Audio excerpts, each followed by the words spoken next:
amigos meus, defensores públicos, e haviam sido solicitados pelo Conselho Indigenista Missionário, o CIMI, para a realização de um júri de um acusado indígena. Esse júri acabou não se realizando, por circunstâncias que não me vêm agora à memória, mas a gente aproveitou a ocasião para realizar outras peças processuais, dar encaminhamento a outros processos criminais movidos contra indígenas. E como estagiário da Defensoria Pública que eu era, eu fiquei incumbido de realizar o levantamento da doutrina penal e da jurisprudência criminal aplicada aos indígenas criminalizados. E foi então que eu tive contato pela primeira vez com a orientação majoritária dessa dogmática penal e dessa jurisprudência, que considera o indígena inimputável, ou seja, alguém que não tem um desenvolvimento mental completo ou que tem esse desenvolvimento mental retardado, em razão de os indígenas não terem um senso moral que caracterizaria a responsabilidade criminal para todos os cidadãos, né, de acordo com esses doutrinadores. E essa alegação ela me instigou de uma dupla forma. Primeiro, pelo viés racista, de você considerar os indígenas como sendo, pelo simples fato de serem indígenas, portadores de um transtorno mental ou de um desenvolvimento mental ainda não plenamente realizado. E no segundo momento, porque esse senso moral, que tem por origem o escrito de Garófalo, que é um criminólogo positivista de fins do século XIX, esse senso moral era refutado páginas antes ou páginas depois dessa doutrina como sendo um elemento apto à descrição do fenômeno criminal. Ou seja, para a justificação da responsabilidade criminal dos indígenas, essa criminologia positivista tinha uma utilidade, tinha uma função. Então, eu me propus desde o início a investigar o porquê, as causas de considerar os indígenas como inimputáveis e também entender qual era a função utilizada, a função possibilitada pela utilização dessa criminologia. Aqui na UNB eu tive a oportunidade também de aprofundar as minhas leituras em criminologia e fui convencido de que, principalmente por teorias criminais e de reação penal, que a dogmática penal, as ciências criminais como um todo, exercem uma função política. Elas não são isentas de uma funcionalidade. Então, de acordo com esse paradigma, eu aprofundei o meu objeto de pesquisa de forma a investigar não só as causas históricas que levavam essa doutrina majoritária a considerar os indígenas como inimputáveis, mas também qual função política exercida por esse tipo de discurso, né, o que ele acaba engendrando em termos de respeito ou não à diversidade étnica e de aplicação ou não e reconhecimento dos seus direitos. Dentro desse marco epistemológico da criminologia crítica, eu elegi a criminologia da libertação, que é desenvolvida principalmente pela professora Lola Niar de Castro, uma criminóloga venezuelana, e que promove um saber decolonial da criminologia desenvolvida na Europa, para atualizá-la, vamos dizer assim, nos trópicos, na nossa realidade latino-americana. De acordo com essa criminologia da libertação, a criminologia, os discursos criminológicos, as ciências penais, elas exercem uma função política que se presta à manutenção de uma ordem política e econômica hegemônica, e desvelar essa função é tarefa premente dos criminólogos que queiram sobressar esse tipo de orientação, que queiram, portanto, se libertar, trazer uma libertação desse tipo de dominação, dessa ideologia ocultadora, como ela diz. Bom, de acordo com esse paradigma, portanto, eu montei a minha dissertação em 4 capítulos. O primeiro deles, aliás, antes de falar da estrutura, falar um pouco já da minha hipótese de trabalho. A minha hipótese de trabalho é que a função exercida por esse tipo de discurso criminológico é a de promover a integração dos indígenas ou de promover discursivamente o resultado da integração dos indígenas à sociedade nacional, à sociedade de Estado, controlando, portanto, a diversidade étnica. É o que eu chamo de penalidade civilizatória no meu trabalho. O direito penal sendo exercido como um instrumento, mais um instrumento jurídico a serviço da constituição de uma ordem hegemônica, por meio da comunicação de que o acusado, embora se declare indígena, não é mais indígena, porque faz parte agora da sociedade nacional e, por consequência, pode ser punido como qualquer outro indivíduo, sem reconhecimento dos seus direitos ou da sua diversidade étnica. E isso se presta, portanto, à concretização desse ideal integracionista, que ainda é vigente na nossa legislação ordinária, em que pese a alteração paradigmática da Constituição Federal de 88. Então, eu dividi a minha dissertação em 4 capítulos, para tentar comprovar ou não essa hipótese de trabalho. O primeiro capítulo se chama Brasil Indígena. Eu faço um levantamento, um resgate histórico das bases desse ideal integracionista, de como ele foi sendo gestado desde a colônia, passando pelo Império e chegando principalmente na República, instaurando um regime de tutela em relação aos acusados, aos indígenas como um todo, não só aos acusados. E faço também, nesse primeiro capítulo, um detalhamento de qual é o meu marco epistemológico, de onde eu parto, quais são as minhas concepções sobre criminologia e qual é a minha hipótese de trabalho. No capítulo 2º, chamado Direito Penal e ou Indígena, eu faço um levantamento do direito penal indígena, que é uma constituição, é uma construção dogmática também em relação ao direito penal que seria aplicado pelos povos indígenas e que os considera bastante primitivos, selvagens, ainda em estágio de evolução humana, desvelando, portanto, aí uma função de controle dessa diversidade também.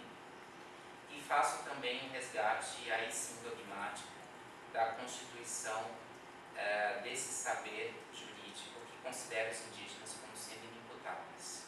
Ou seja, eu resgato um pouco as bases da criminologia positivista, principalmente da escola italiana, que teve maior influência aqui no Brasil.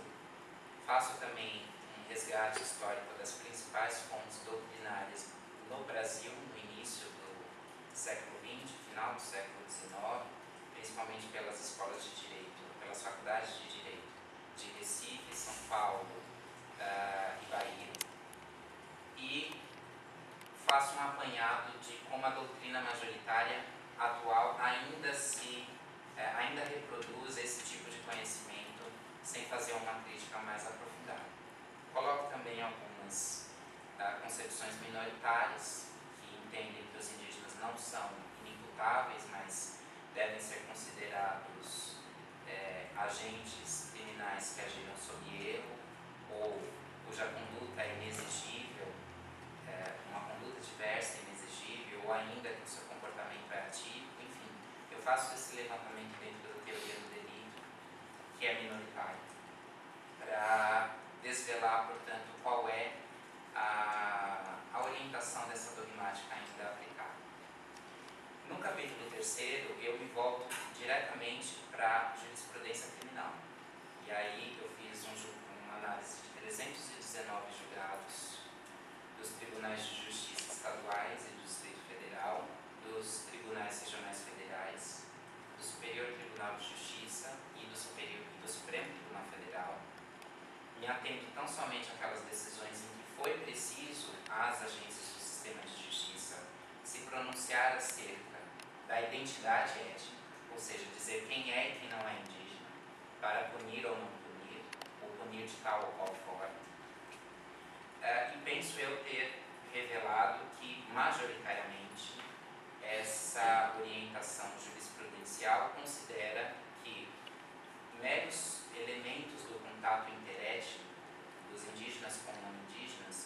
já descaracterizam a diversidade étnica, já descaracterizam a sua identidade.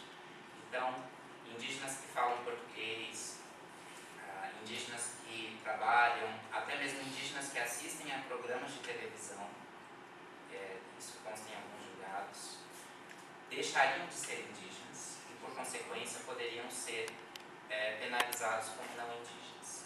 Tudo isso geralmente sem a produção de laudo antropológico,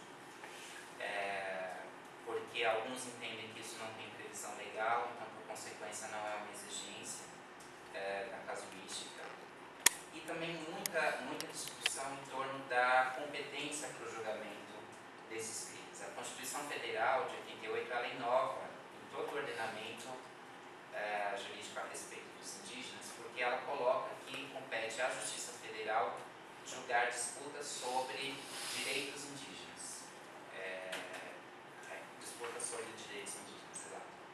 Só que a jurisprudência ela acaba se centrando nesse termo disputa muito a respeito dos direitos originários vinculados à terra e entende que os crimes cometidos ou sofridos por indígenas não entram nessa classificação. Então, isso também gera bastante discussão dentro da jurisprudência.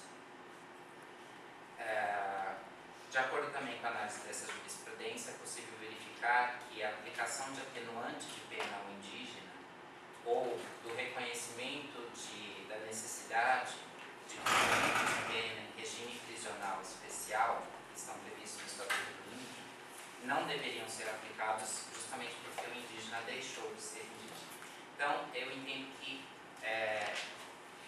penso eu ter com isso confirmado a minha hipótese de trabalho, segundo a qual é necessário o exercício dessa criminologia positivista, a atuação, a aplicação desse discurso etiológico para justificar o regime, o ideal de integração dos indígenas à sociedade não indígena e, por consequência, o que eu falo no capítulo 4, deslegitimar as reivindicações desses acusados. No capítulo 4 eu falo de alguns casos paradigmáticos, ou mais recentes, na verdade, de criminalização de alguns líderes indígenas. Então eu falo dos indígenas Tenharim, em Humaitá, no Amazonas, dos indígenas Caingangue, em Faxinalzinho, no Rio Grande do Sul, dos indígenas Tupinambá de Olivença, na região sul da Bahia, dos indígenas Terene, em Cidrolândia, no Mato Grosso do Sul, e do Chucuru, na Serra de Ororubá, em Pernambuco.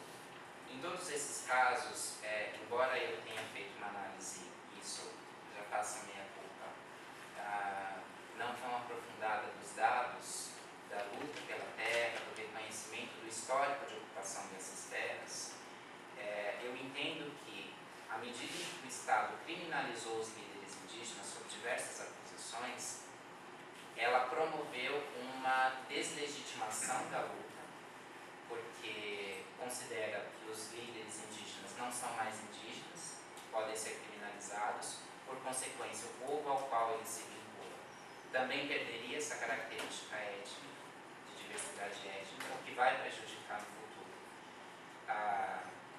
o reconhecimento dos seus direitos e, ao mesmo tempo, promove como eu falei, uma penalidade civilizatória, né?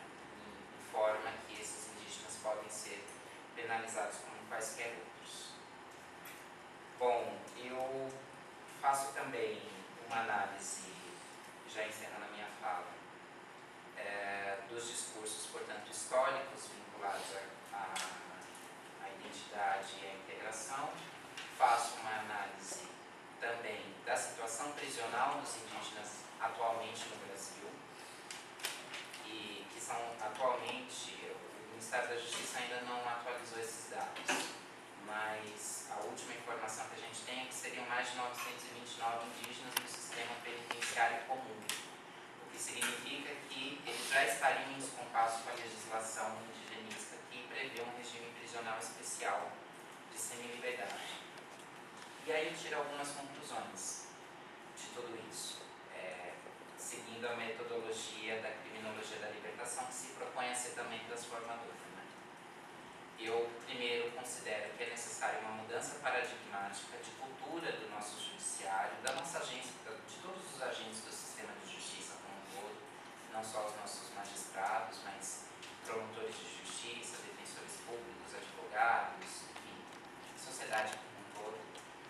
passar a reconhecer os indígenas como efetivos sujeitos de direitos, não tentar mais buscar esse ideal de integração à sociedade, porque ele, além de ultrapassado, é discriminador, é etnocida e muitas vezes promove um genocídio, com extermínio de corpos e de povos inteiros, e portanto é imprescindível que seja feita essa revisão.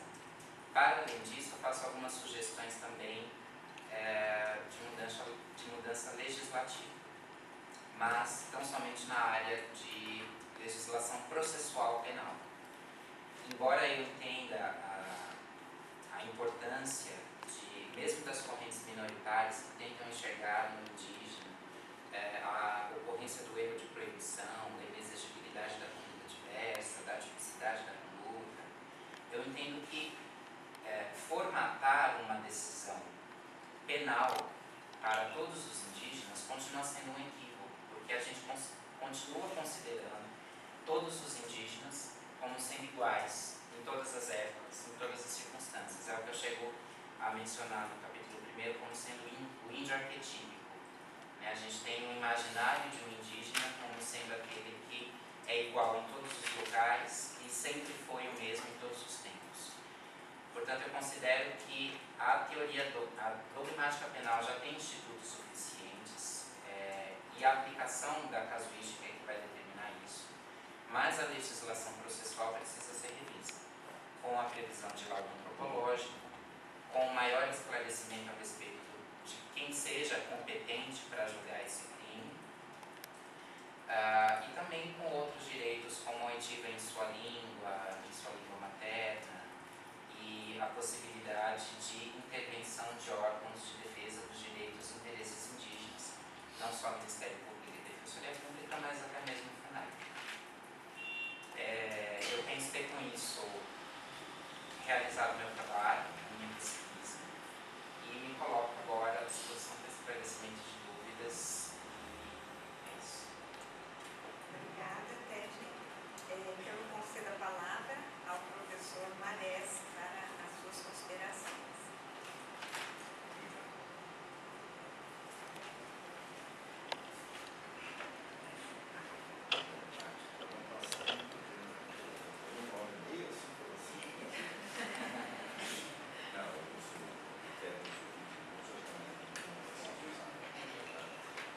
Muito obrigado pelo convite. Eu fico sempre muito satisfeito de vir aqui ao UNB, muito especialmente aqui com a professora Ela, que tem uma identidade muito grande nas pesquisas, e eu sempre fico muito feliz de ver suas orientações.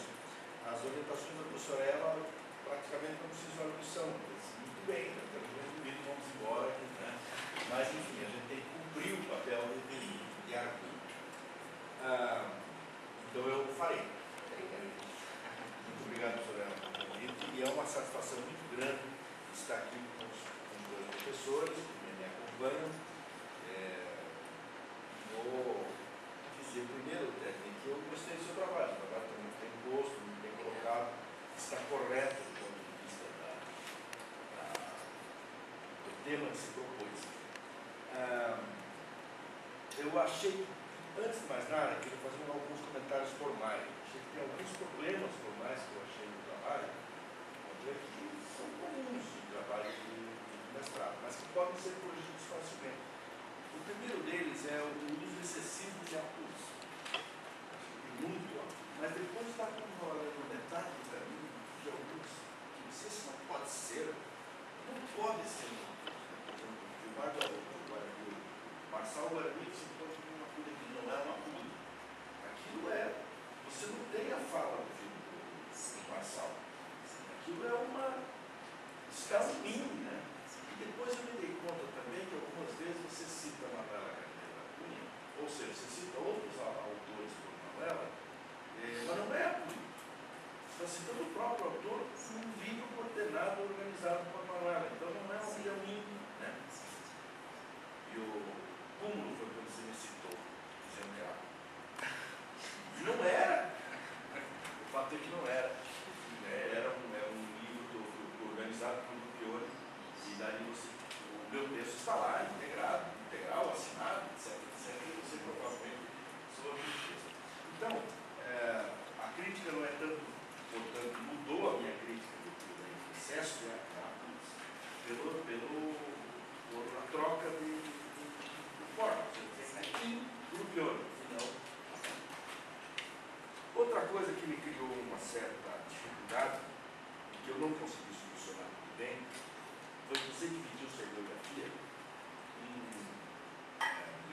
básica, em obras básicas e artigos. Quando você fez a separação de obras básicas e artigos, mas como a sua citação é autor data, eu não fico sabendo se aquele autor é um artigo ou é uma biografia básica. Os dois estão nos dois lugares, então eu acharia melhor elas juntar tudo. Porque senão, eu várias vezes achei anotações dizendo assim, olha aqui, citou, já está anotado, citou e não está na biografia. E depois eu me dei conta que tinha mais outra biografia. Né? Então isso me causou alguma pequena confusão. E há alguns atos, porém, que são citações longas. Longa citação. Agora, aquelas eu não tive certeza se era um Elodeim ou um Pacudo ou era simplesmente a. Pois bem, formalmente é isso que eu queria anotar. Eu sempre refleti que o direito penal, em toda a sua estrutura, seja material ou processual, ele é um problema para os índios, especialmente os índios para outras populações tradicionais, porque sem dúvida ele é o mais individual de todos os direitos. Portanto, a absorção da questão coletiva é quase impossível. Já disse a discussão sobre a punibilidade da pessoa jurídica. Se isso é difícil, imagine-se um ente que é um coletivo geral, etc. Pois bem, então o direito penal ele tem grande dificuldade dessa relação com os índios. E você demonstrou isso, mais ou menos. Eu acho que poderia ter dado mais essa ênfase do direito penal individualista. Portanto, ele não consegue ver um índio, ele consegue ver um indivíduo que está ali com determinadas características. Por isso que ele generaliza o índio. Então, a tua crítica final, que é corretíssima, tem que ser respaldada em uma concepção de direito individualista penal. Então, uma questão é isso mesmo que nós estamos falando. Agora, para tudo isso, tem um fundamento que você fala reiteradamente no seu trabalho, mas em nenhum momento usa isso como fundamento, que é o racismo. O racismo é uma construção, e você cita os autores latino-americanos, né, principalmente a teoria da libertação e a criminologia da libertação, etc., que tem uma filosofia da libertação, e todas essas ideias latino-americanas de libertação, que tem hoje muito claro a questão de que o racismo é uma construção da modernidade, especialmente dirigida para a América Latina. E se ele é uma construção da modernidade especialmente dirigida para a América Latina, um dos seus principais, eu ia dizer beneficiários, mas ao contrário, maleficiários, né, são os povos indígenas. Então, a ideologia que cobre há 500 anos essa relação que você coloca é o racismo. E daí, por exemplo, o racismo a ideologia racista tem uma característica tão profunda que não basta a integração. A integração é fruto do racismo, mas mesmo integrado, o índio não se torna branco. Ele continua sob a égide do racismo. O índio é negro. Evidentemente que o segundo elemento mais qualificado é o escravo, né, o negro. Então, que são as coisas. Então, eu acho que o racismo está por trás do teu trabalho. Ele está. O fato é que ele está. Tanto é que você não vai discordar, né? Dizer assim, não, imagina, o racismo. Não, está lá escrito, você escreve isso. Mas eu senti que me faltou talvez um parágrafo, dizer assim, ó, aqui é a raiz do mal. Muito bem.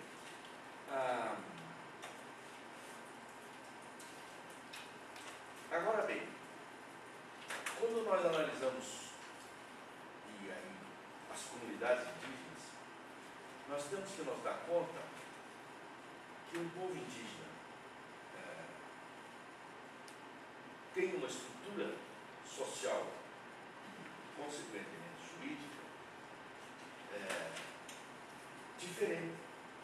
E uma das diferenças básicas, e que isso é comum ao geral dos povos não modernos, não estão inseridos na modernidade, é o fato a nossa racionalista divisão entre moral e direito, principalmente moral e penal, moral e militar, gera uma confusão muito grande do pensamento indígena. Porque não é concebível para um indígena um crime que não seja moralmente reprovado. Então,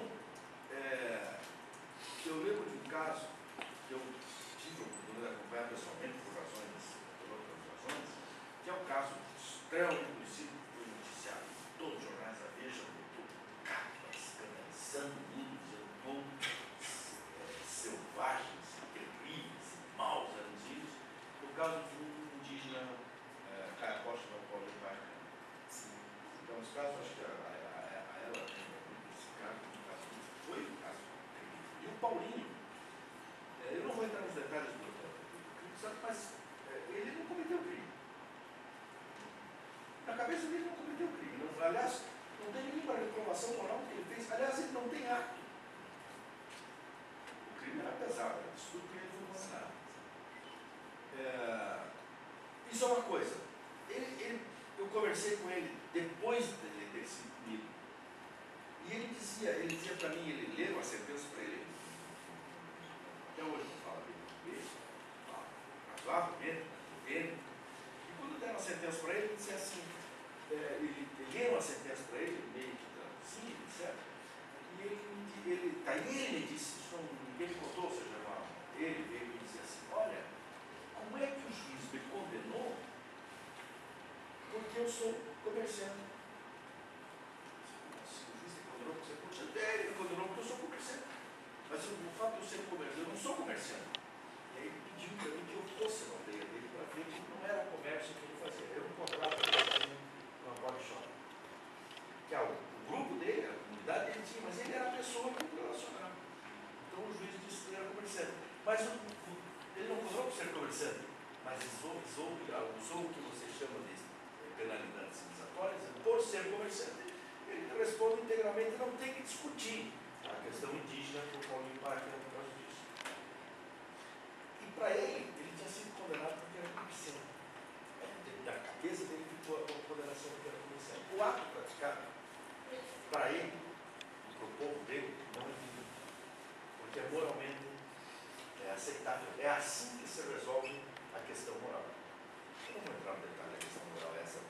Mas o segundo dado da condenação do Paulinho, que é o mais curioso. O Paulinho, quando foi condenado, ele se retirou da civilização. Ele foi morar na aldeia, que é a aldeia dele, e nunca mais voltou. Isso já tem mais de 16 anos. E aí tem duas coisas. Uma que ele me disse, se eu nunca mais volto para meio dos brancos, eu não consigo entender esse povo. Porque faz coisas, só faz coisa errada. Eu fiz muita coisa, moralmente, né? Não disse a palavra moralmente, mas muita coisa errada no meio dos brancos e nunca me reclamaram. Quando eu agi de acordo com a minha então eu vou voltar e vou viver no meu povo que não tem mais jeito. Isso é uma coisa. A segunda coisa, a Polícia Federal, eu era presidente da FUNAI, a Polícia Federal me chega e diz assim, a FUNAI tem a obrigação de buscar o Paulinho dentro da aldeia e trazer para cá.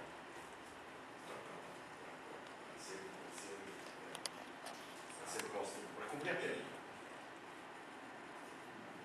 Como é que a FUNAI vai tirar o índio do meio da aldeia? Não tem como, e digo mais, vocês não vão lá. Vocês não vão tirar. O Paulinho está cumprindo a pena. Uma pena que ele mesmo se impôs, que aliás é uma pena ao contrário, né? Para ele foi um benefício. Então, eu acho que essa reflexão a respeito da como que é mais importante, não é mais importante, mas é tão importante quanto dizer do fato punitivo, o cumprimento da pena. Ainda que a civilização encontre razões para punir, porque às vezes há, tem que se pensar como cumpre essa pena. Porque não é razoável o cumprimento, você diz isso. Né? você diz isso, mas eu acho que aí precisava ser mais aprofundado para demonstrar que o cumprimento da pena, mesmo na ideia civilizatória, é um cumprimento da pena, por qualquer teoria que você pegue, não faz sentido para um indivíduo índio integrado à sua comunidade. Não faz sentido, porque eu considero o caso do Palmeiras, que é um caso extremo. Obviamente, o Palmeiras é uma liderança de uma aldeia determinada e tal, e está lá liderando a aldeia até hoje, muito bem, mantive muito bem obrigado. Aliás, ele disse que a aldeia é mais rica que a cidade. Minha aldeia é mais rica que a cidade. Então, eu acho que essa é uma questão que eu verifico na questão no direito penal. O direito penal, por ele ser tão individualista, ou seja, ele só consegue ver o indivíduo, só consegue reduzir uma ação ao indivíduo, obviamente que ele não tem capacidade de entender, mas não é só índio. Ele é individualista e ele é usado dentro do sistema para razões lógicas individualistas, fundamentalmente a defesa da propriedade privada.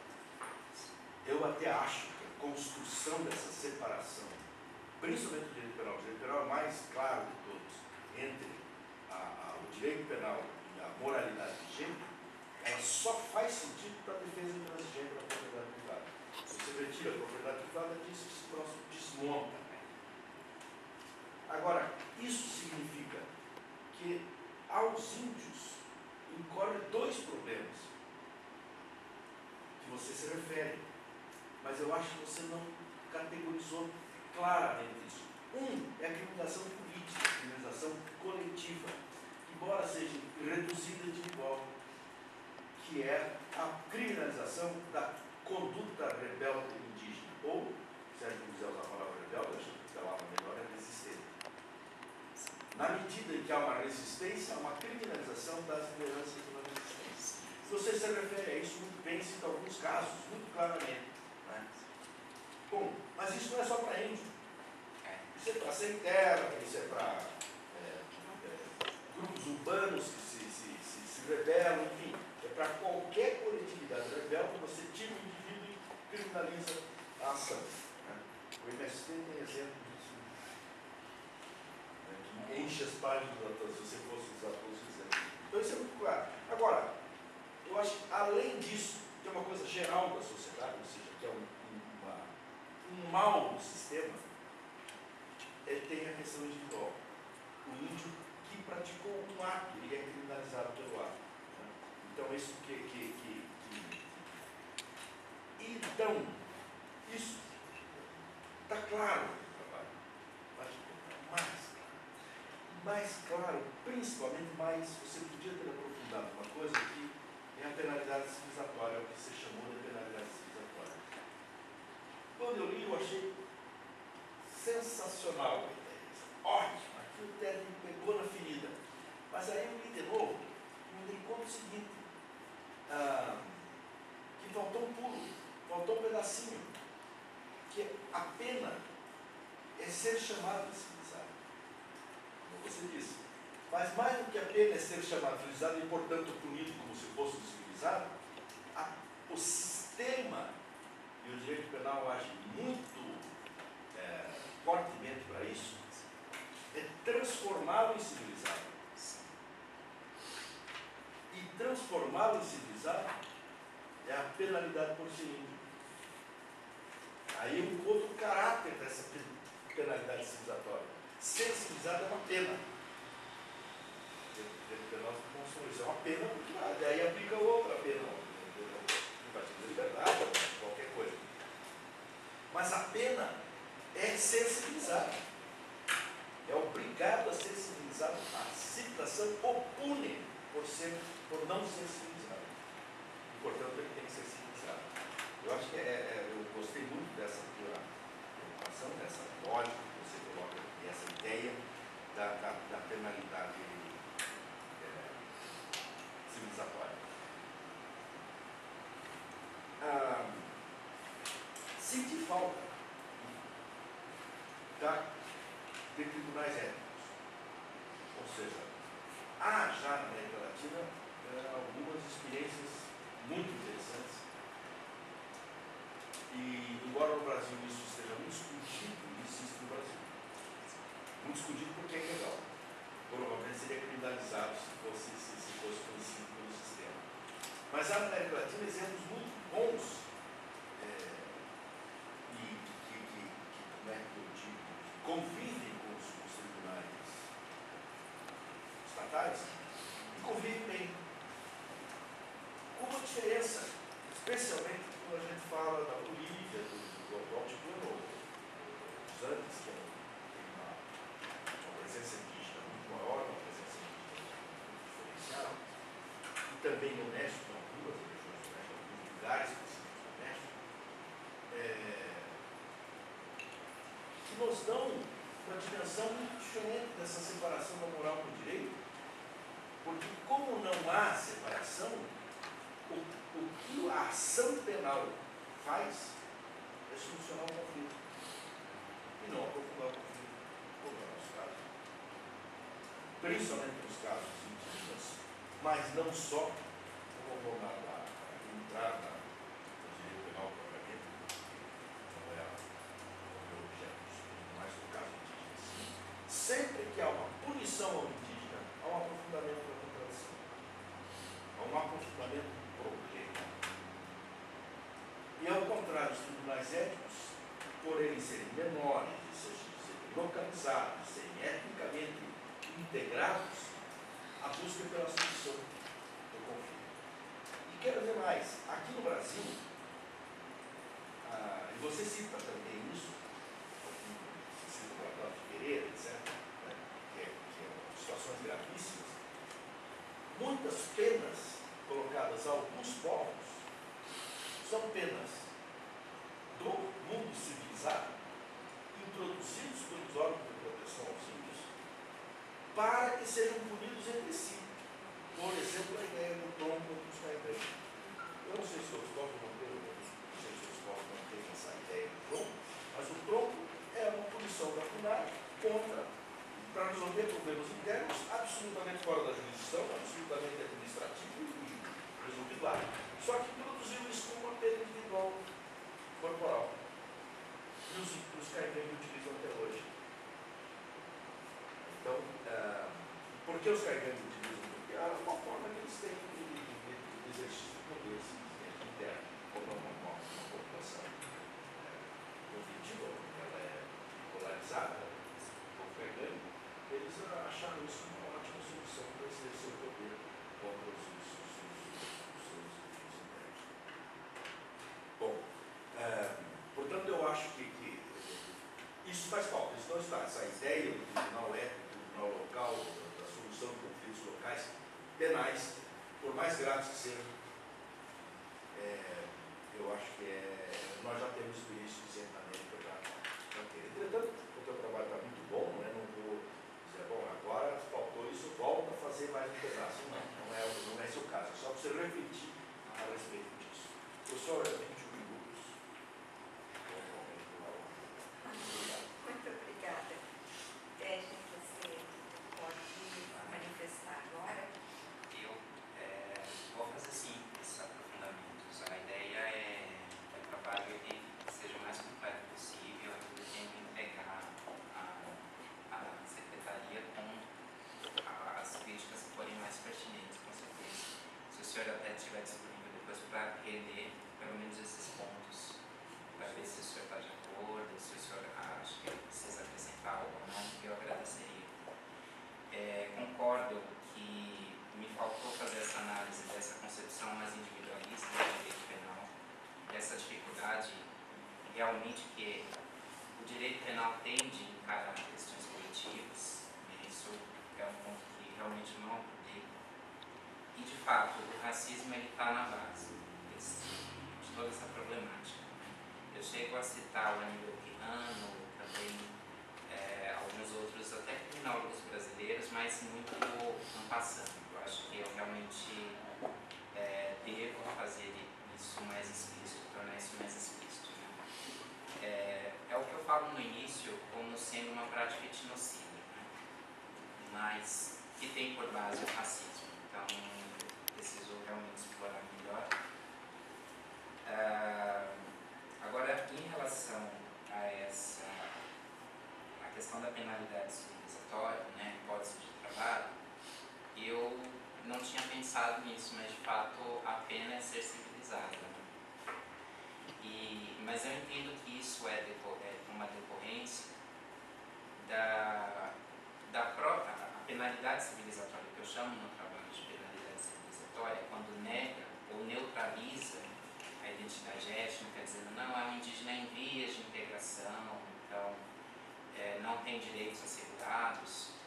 O Estado ele busca não só essa penalização feita sem um aprofundamento da identidade étnica, mas também para se assegurar o seu poder, né, de punição. Eu cito Clásticos também na dissertação, que é um filósofo antropólogo que faz um estudo bastante curioso.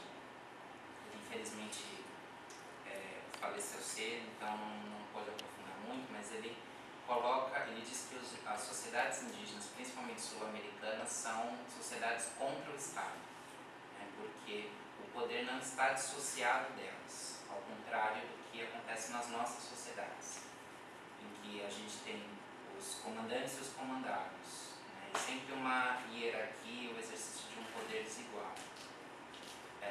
Então, eu entendo que a penalidade civilizatória vai nesse caminho, ela vai no sentido de garantir que o poder de punir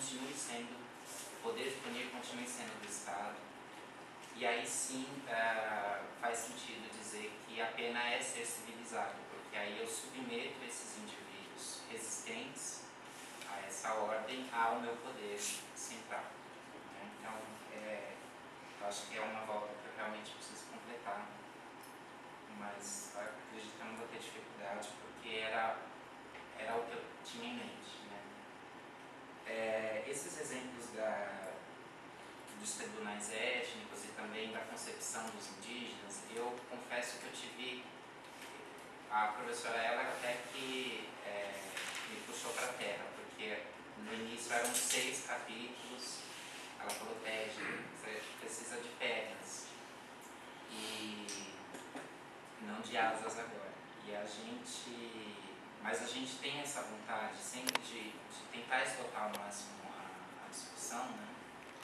Mas eu confesso que eu teria essa dificuldade porque eu acredito que ela exige mais conhecimentos antropológicos, etnológicos, e eu fico um pouco temeroso de entrar nessa seara e cometer um equívoco que eu estou apontando como sendo imperdoável nas agências do sistema de justiça. Então, quando eu já me utilizei, por exemplo, da teoria da transfiguração étnica do Darcy Ribeiro, eu já tinha em mente que essa é uma teoria ultrapassada do ponto de vista da etnologia. Né? A gente já teve depois a fricção étnica também, então outras teorias explicariam melhor o contato interétnico e não a transfiguração étnica. Mas eu utilizei essa teoria,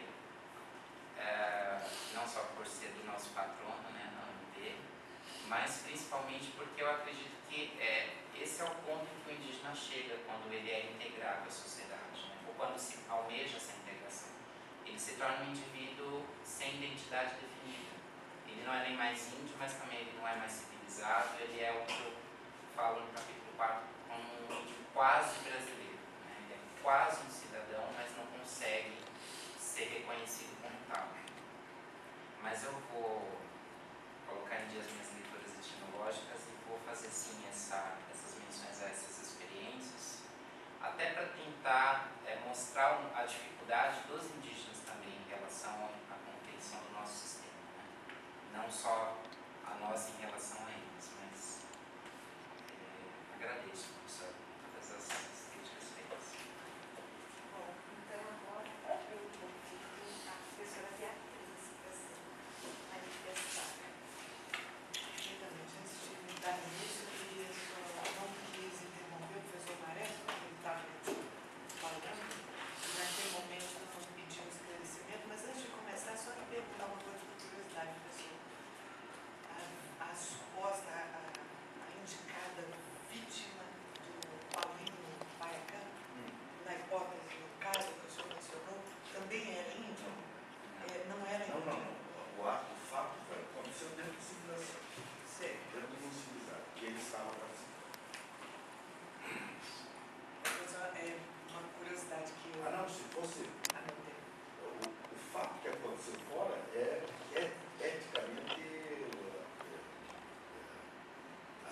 tendo proximidade. Quer dizer, é aquele mesmo, esse mesmo fato dentro da comunidade Não teria seria. as cores Não da seria. criminalização que teve. Foi exatamente Isso. o fato da vítima não ser índia, E né? isso ter ocorrido na cidade. Professor Sassarão, me permite só. Esse caso do Paulinho Paican, ele é realmente interessante porque foi um estupro, entre aspas, né? Entre aspas não, uma acusação formal, é de estupro de uma antropóloga, se não me engano. Não, era uma menina. Menor. Uma moça. Uma moça de quantos anos? Da idade dele. 30, 25. Isso. Não tinha nenhuma outra agravante, mas era uma moça que estava lá. E houve violência mesmo, a chamada violência real que o direito penal diz. Esse é um problema. Bom, aqui a gente entra no caso propriamente dito. Daí tem que contar a história inteira, e não adianta mais. Houve violência. Mas entre os Caiapó, a menina teve uma relação com o Paulinho.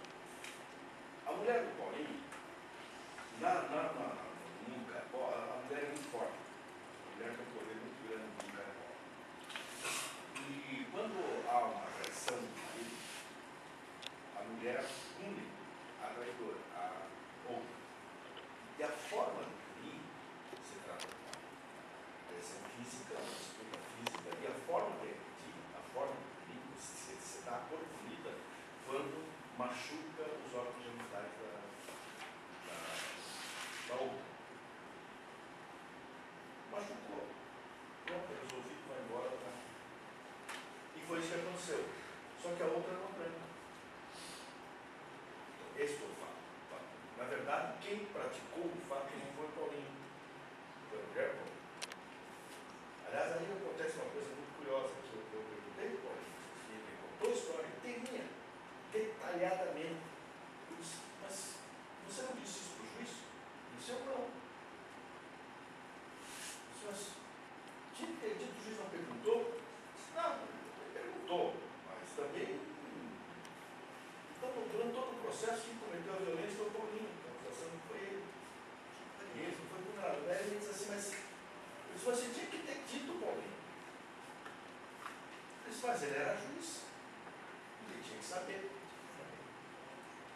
A autora da lesão não aparece então no processo, até porque o próprio Paulinho não a menciona. Eu acho que aparece. Foi esse caso, inclusive, que fez que a dogmática penal na época considerasse que mulher também podia estuprar.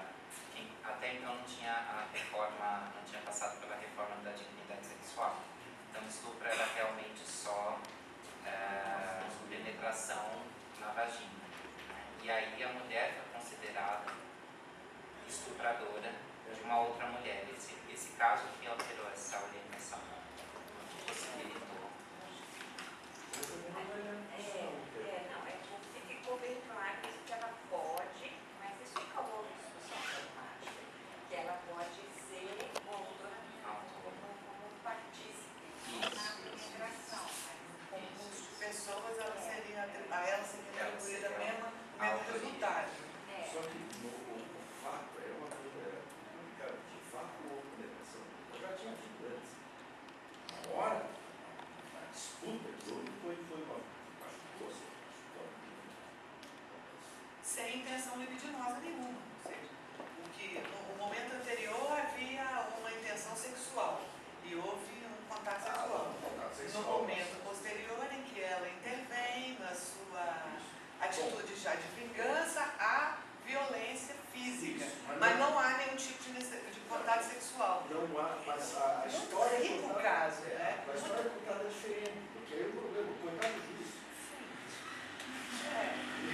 Foi feito para ele, quem mandou querer ser juiz. Ele que escolheu. Então, o problema é que aí nos autos consta que ela segurou o Paulinho para o Paulinho fazer no carro, no carro. Eles estavam indo.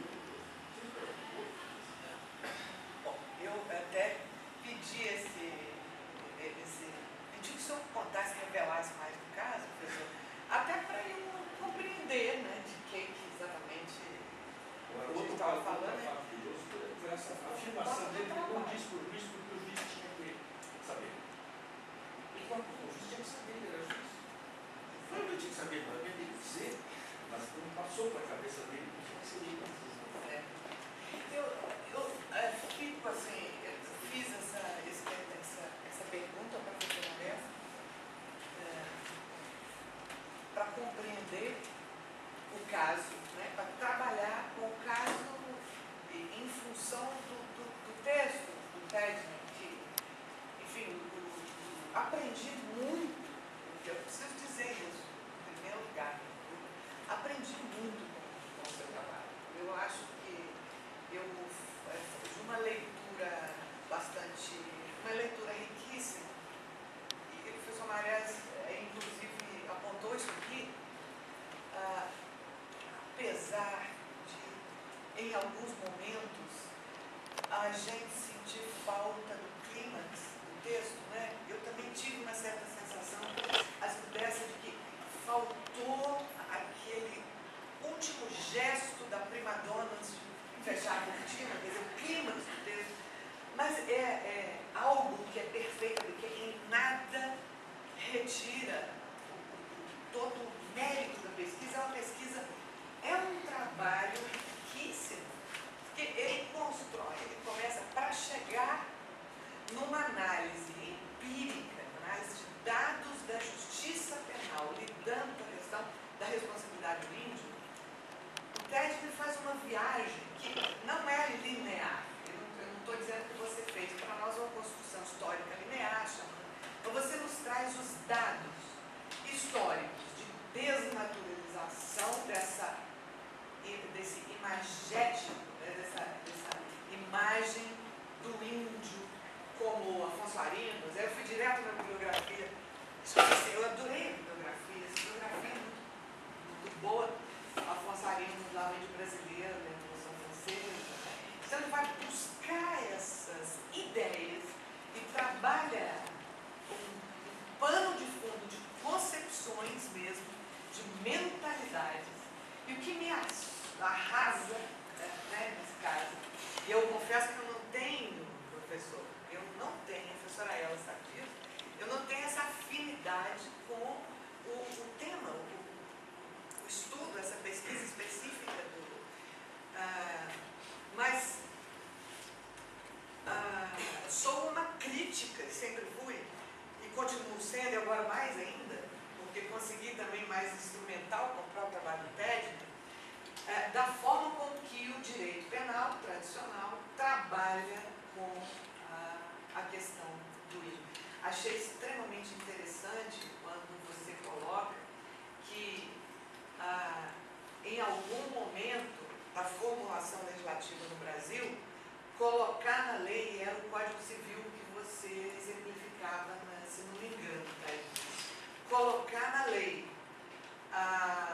o nome, chamar pelo nome, dar o nome de índio e falar da capacidade do nome de índio, seria como revelar para a comunidade internacional que nós brasileiros, e nós da nação brasileira, ainda é uma nação que lida com um bando de gentios, de brutos primitivos, por uma questão de orgulho nacional, né? O Código Penal não diz nada. O Código Penal não fala nenhuma vez. Quer dizer, quem vai dizer, quem ainda usa o nome, chama pelo nome, é o Código Civil. Não sei se ainda chama, né? O Código Civil fala do silvícola, né? Índio ou silvícola. É uma palavra muito bonita, né? Mas toda muito carregada, como você mostrou, carregada de significado, né? É um termo que, para nós, soa até como pejorativo. O silvícola é o referencial do inferior, do estacionário. Tudo isso, eu achei que o seu texto toca e comprova, e você vai ao campo, você vai lá na empiria, que nós trabalhamos com essa mesma mentalidade.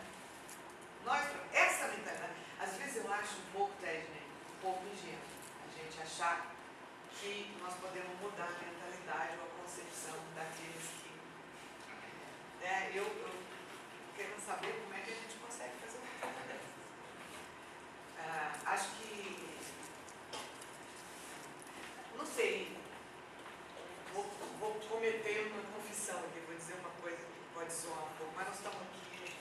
comitê, embora não seja um local privado, né? Às vezes o que eu sinto na criminologia da libertação é essa ingenuidade. Essa ingenuidade da mudança do ser para melhor. E nós estamos vivendo uma fase, um momento da